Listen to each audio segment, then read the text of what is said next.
Il dit, il se peut aussi que la science prévaut à cause du grand besoin. Car on a grandement besoin de la science. Il dit, à cause de sa difficulté et le peu de gens qui s'y intéressent, contrairement au Coran. Est-ce que vous suivez ça? Il dit, et c'est pour cela qu'on trouve celui dont la science est obligatoire sur lui, la négliger. Et il ne néglige pas la mémorisation du Coran au point où s'occupe de sa mémorisation celui dont il est obligatoire qu'il s'occupe de la science. Comme c'est connu habituellement. Fin de citation. Ça veut dire quoi? Ibn Muflih nous fait comprendre ici qu'on peut dire que la science prévaut. Donc on commence par la science et non par la mémorisation du Coran. Il dit à cause du grand besoin, car les gens ont besoin de la science. Il dit et à cause de sa difficulté. Ce n'est pas facile, acquérir la science. Jade, c'est pourquoi il a dit à cause de sa difficulté et le peu de gens qui s'y intéressent.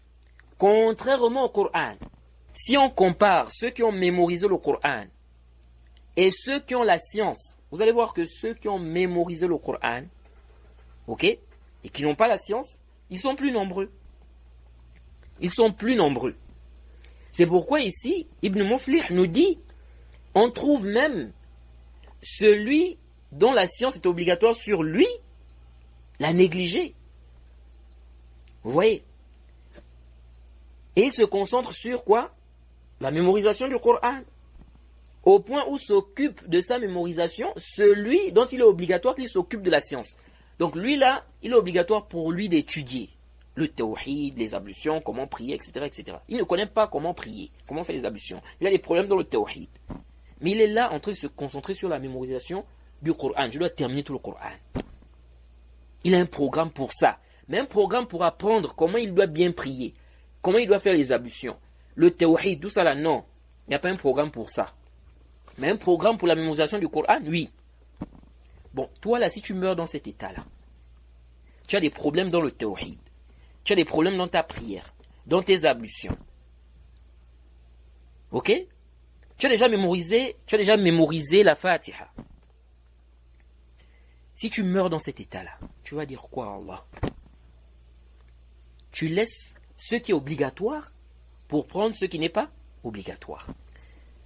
Si tu peux regrouper, donc, tu as un programme pour la mémorisation du Coran et un programme pour étudier la religion, etc. Si tu peux regrouper, c'est bien, fais-le.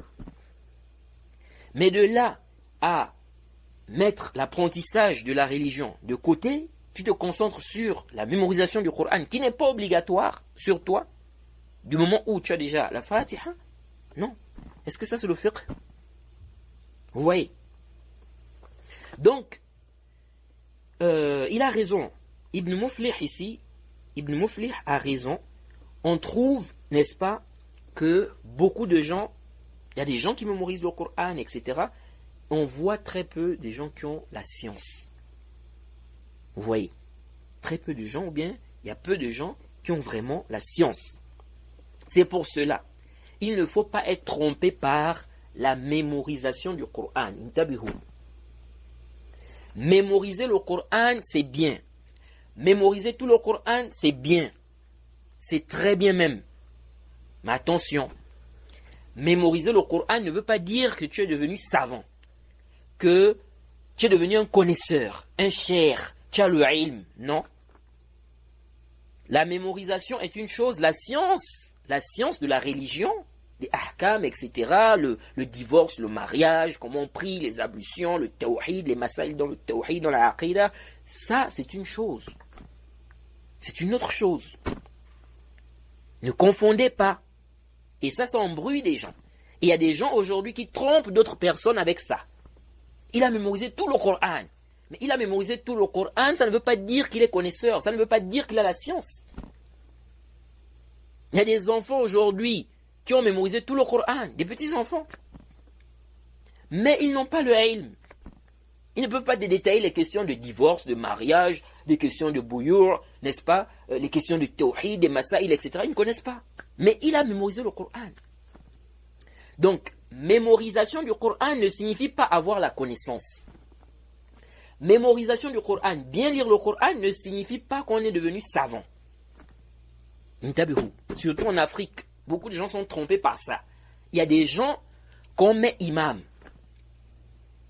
On le met imam, pas parce qu'il a le ilm, parce qu'il lit bien le Coran. Il a mémorisé le Coran, tout le Coran. Il lit bien. On le met imam. Ce n'est pas parce qu'il a le ilm. Maintenant, lui, quand on l'a mis imam là, ok, lui maintenant, il se transforme en chair, en, on va dire, savant, connaisseur. C'est-à-dire, il montre aux gens, il fait comme s'il est savant, il est connaisseur, il est chair.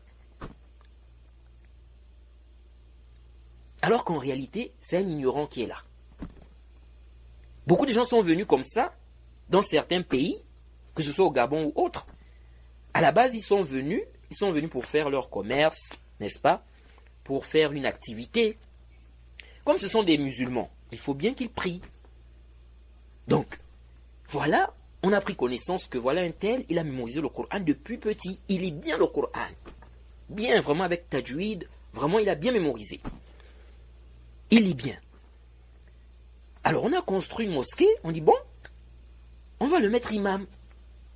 Comme il a mémorisé tout le Coran, il lit bien, on le met imam. Mais c'est un ignorant qui est là. Il n'a pas étudié réellement la religion. Il a mémorisé le Coran quand il était petit, il était à la madrasa, n'est-ce pas? Ils ont mémorisé le Coran, il a, n'est-ce pas, bien mémorisé ça, il a le tajwid, il a la lecture du Coran, vraiment il lit bien. Mais dans les masaïl, bouyour, le mariage, les ablutions, tahara, tout ça là, il n'a pas le ilm. Il a quelques petites connaissances comme ça, voilà, de manière générale. Mais ce n'est pas quelqu'un vers qui on doit normalement revenir en ce qui concerne la science. Voilà, on le met imam. Maintenant, les gens, quand ils le voient imam, ils pensent que ça veut dire qu'il a la connaissance, parce qu'il est imam. Alors qu'en réalité, non. Ceux qui l'ont mis imam, l'ont mis parce qu'ils ont vu qu'il a bien mémorisé le Coran. Mais après quelques temps, on voit, il se transforme. On le voit maintenant, il fait des durous, il fait des khutab, il fait kaza, et après ce sont des catastrophes. Il sort il nous fait sortir des fatwas par-ci et par-là, on est dépassé, on dit mais ça ces fatwas-là sortent d'où? Il amène des choses de sa propre tête. Et certains même, à cause de ça, vont bloquer. Ils ne vont pas vouloir que ceux qui ont le ilm viennent enseigner. Parce que s'ils viennent enseigner là dans la mosquée, les gens vont remarquer que, oh, on dirait que celui-là, il a plus de connaissances que notre imam là. Jade. Et donc, il a peur pour sa place. Car peut-être que les gens vont dire que, bon, il faut enlever l'imam là, et puis il faut mettre celui-là. Donc, on bloque. La mosquée peut rester comme ça, il n'y a pas de dourous. Quelqu'un vient, il veut donner des dourous? Non. Une autre personne vient? Non. Donc les gens sont là dans la mosquée, il n'y a pas de dourous, il n'y a rien. C'est lui qui est seulement là, imam. Il vient diriger les prières, après il sort. Il vient diriger les prières, après il sort. Et puis il fait des khutab. Il fait des khutab et parfois il fait des petites exhortations comme ça. Est-ce que vous suivez ça? Donc, ne soyez pas trompés par la mémorisation du Coran. Mémoriser le Coran, c'est bien. Mais ça ne prouve pas que tu as le ilm. Le ilm, on doit voir vraiment que tu as le ilm. Ça se voit. Ça se voit. Ce n'est pas juste, non, j'ai mémorisé le Coran et tout. Non, ça doit se voir. Ok? Les gens voient vraiment que, ah oui, celui-là, c'est quelqu'un qui a du ilm. On peut revenir vers lui en ce qui concerne la science. Ce n'est pas juste de mémoriser le Coran. C'est pourquoi. Il faut faire attention. Les gens qui sont reconnus comme étant des lecteurs là, lecteurs du Coran, on dit c'est un lecteur et tout ça. Attention, il ne faut pas les prendre pour savants. Parce qu'il y a des gens comme ça aussi, lorsqu'ils entendent que non, voilà c'est un lecteur, c'est l'imam de telle mosquée, même à la Mecque. Il peut être même imam à la Mecque. C'est un grand lecteur, il lit bien avec tajwid tout. Ça ne veut pas dire que c'est un savant. Ok? Donc lecteur n'est pas égal à savant. il lit bien le Coran, avec tajwid, il a mémorisé le Coran. Non, ça ne veut pas dire qu'il est devenu savant. On peut le mettre là, car on voit qu'il lit bien, il a mémorisé le Coran, il connaît des bases, n'est-ce pas, essentielles, concernant comment on répare la prière, ok, les bases il a les bases du tawhid et tout, ok, on l'a mis devant. Mais ça ne veut pas dire qu'il est savant. Qu'on le prenne maintenant comme un savant, parce que c'est un lecteur. Non, il ne faut pas confondre les choses, ok. Et quiconque fait scission d'avec le messager, après que le droit chemin lui est apparu, et suit un sentier autre que celui des croyants, alors nous le laisserons comme il s'est détourné, et le brûlerons dans l'enfer.